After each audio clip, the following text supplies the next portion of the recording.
Violence against Native and Indigenous women in the North American continent is an epidemic, one that deserves way more media attention than it gets. According to the National Inquiry into Murdered and Missing Indigenous Women and Girls, published in Canada in 2019, the murder rate of Indigenous women is 6 times higher than the average rate amongst non-Indigenous women. This is a very broad and complex issue that I want to dedicate an entire episode to, so I won't be discussing much of the report or other inequalities Indigenous women face in this episode. In this episode, I want to discuss one Native Canadian woman in particular, one whose life was cruelly taken away from them 10 years ago, and although police have an audio recording of the man most likely responsible for her murder, she and her family have not yet received justice.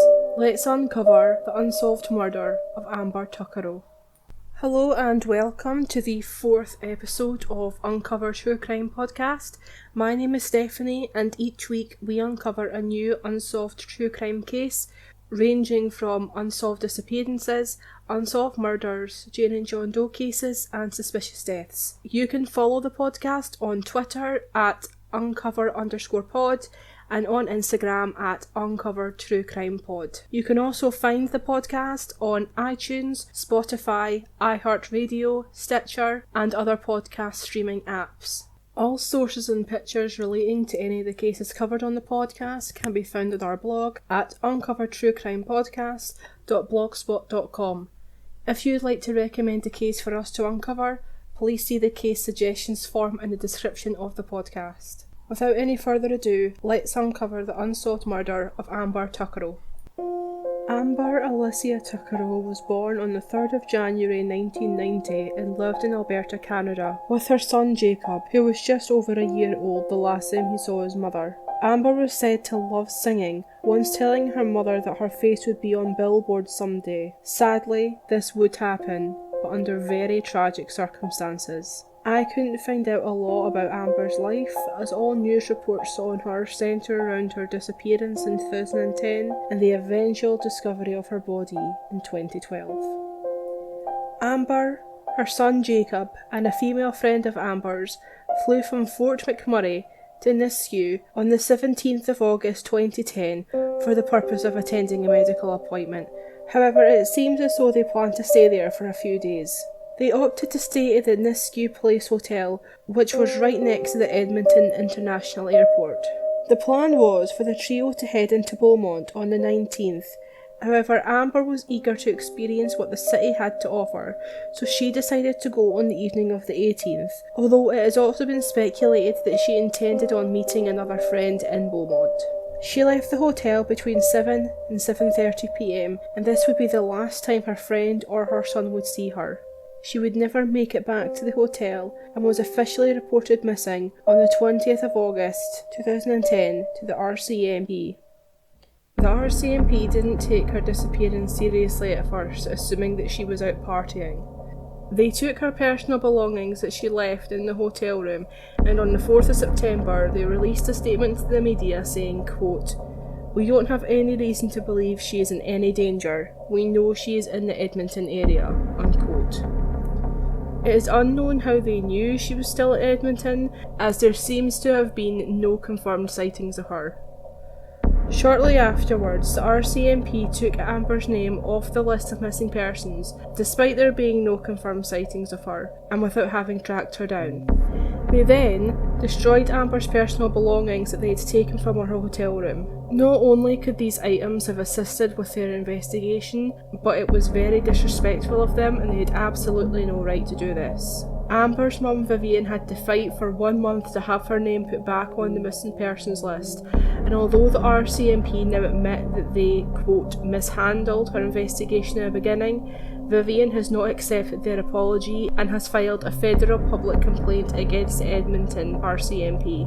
In 2012, Amber's case was handed over to Project Care, a unit within the RCMP that investigates and reviews files of missing vulnerable persons throughout Alberta and Edmonton. On the 29th of August 2012, 2 years after Amber's disappearance, the RCMP released 61 seconds of audio recorded on the night Amber disappeared. This is the first time the RCMP had released an audio clip to the public as part of an appeal for information. The audio clip is part of a call placed to Amber's phone, and apparently the entire call lasted 17 minutes. Police refused to reveal who called Amber that night and how they had obtained the recording, but we now know that her brother called her from prison, and that's why the conversation had been recorded. At the time of the phone call, Amber was in an unidentified man's car. It is believed she was trying to hitchhike and had instructed the unidentified man to take her to 50th Street in Beaumont. During the call, it becomes clear that she is doubting whether or not the man is actually driving her towards Beaumont and asks him repeatedly if they're going towards the city or not. Here is the full version of the released audio clip. Where are we by? We're just heading south of Beaumont, or north of Beaumont. We're heading north of Beaumont. Yo, where are we going? Just No, this is a... Are you fucking kidding me? You better not take me anywhere I don't want to go. I want to go into the city. Jeez. Yo, we're not going into the city, are we? We're going. No, we're not. Yes. Then where the fuck are these roads going to? 50th Street. 50th Street. Are you sure? Absolutely. Yo, where are we going? 50th Street. 50th Street. 50th Street. East, right? East. Over town. Bravo. South.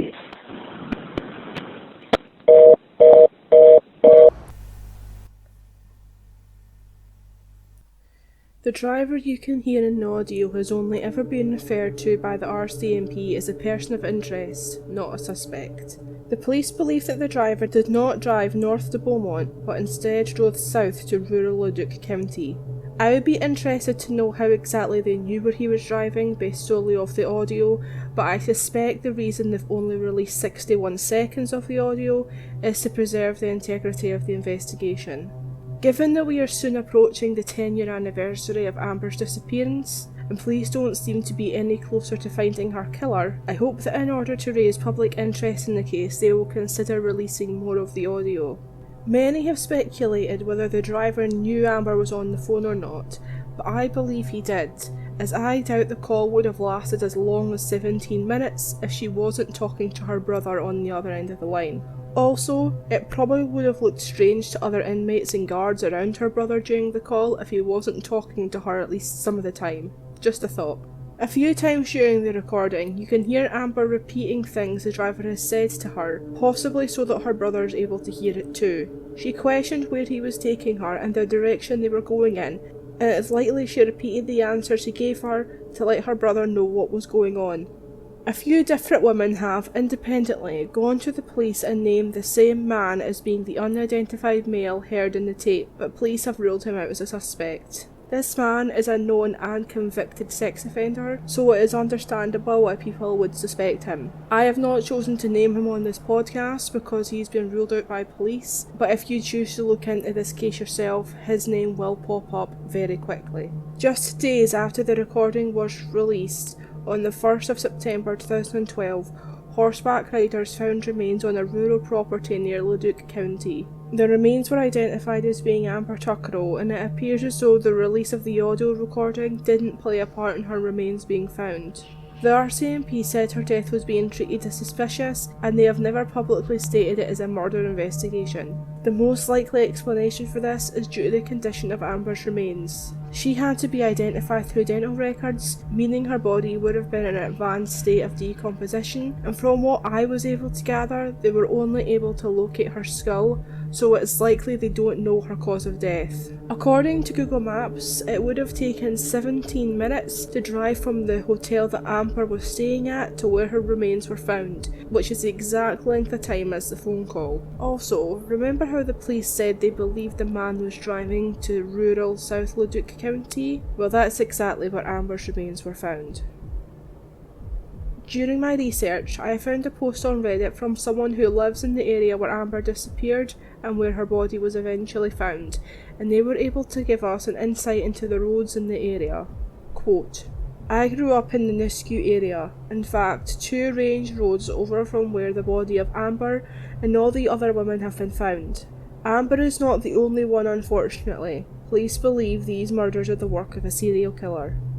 In between the motel she was picked up to 50th Street, there are no perpendicular gravel roads that would connect. All roads are paved now. He clearly took her down a parallel side road in the opposite direction. This is someone who knows the area and knows exactly where to go.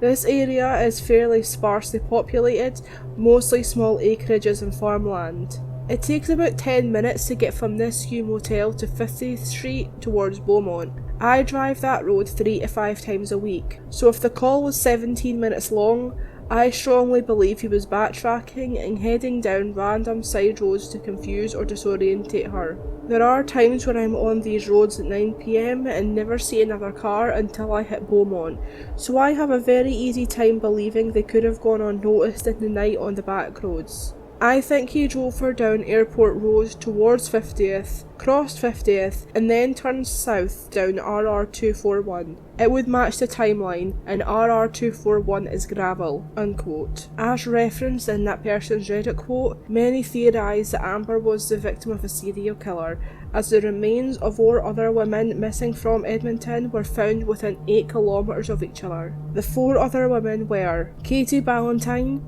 who went missing in May 2003 and her body was found July that same year. Dolores Bauer, who went missing in May 2004 and wasn't found until April 2015. Edna Bernard, who went missing in May 2002, whose body was found the next day. And finally, Corey Ottenbright, who went missing in 2004 and was found in 2015. Katie, Dolores, Edna and Corey all worked as sex workers and were known to frequent the corner of 118th Avenue and 70th Street, which is a red light district, a 33-minute drive from where Amber was staying. This corner is also where all 4 women were last seen. I think it's extremely likely that Katie, Dolores, Edna and Corey were all killed by the same man. However, Amber doesn't seem to fit his pattern, as she wasn't a sex worker and wasn't in that specific area when she was picked up. Thomas George Svelka is a suspect in all of their murders and several others, and is currently in prison, convicted of killing Teresa Innes, also a sex worker. However, Thomas was in prison at the time Amber disappeared. It may have just been a coincidence that Amber was found near all these other women, although the RCMP have not ruled out the serial killer theory, but they know it wasn't Thomas George Svelka. As of February 2020, the last publicly known lead in this case happened just weeks ago, when a man from Utah took to Facebook accusing his father of being Amber's killer. I'm not going to read the entire post,